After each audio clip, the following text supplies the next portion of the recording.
করতে হবে।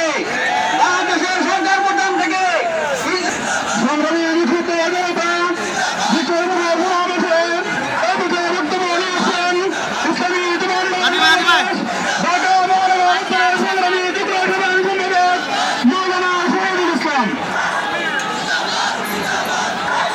আলহামদুলিল্লাহ আলহামদুলিল্লাহ আসসালামু আলাইকুম ওয়া রাহমাতুল্লাহি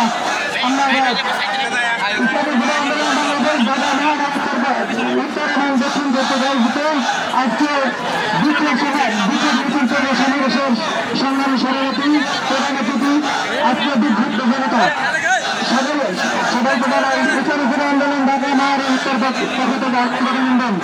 আজকে যে ইস্যু নিয়ে আমরা ঐক্যবদ্ধ হয়েছি মহাজনদেরকে নির্বাণভাবে যে হত্যাযজ্ঞ চলতেছে সেই হত্যাযজ্ঞের প্রতিবাদে আজকে আমরা ঐক্যবদ্ধ হয়েছি। ইসরায়েলের প্রতিবাদে সেই আমরা আহ্বান করবো জাতিসংঘকে আমাদের জাতিসংঘের যত ব্যবস্থা নয় ফিলিস্তিনের পাশে দাঁড়ানোর জন্য ইসরায়েলের বিভাগকে প্রতিবাদ করার জন্য আমরা এই আহ্বান করে আমরা আমার বক্তব্য জন্য শেষ করছি।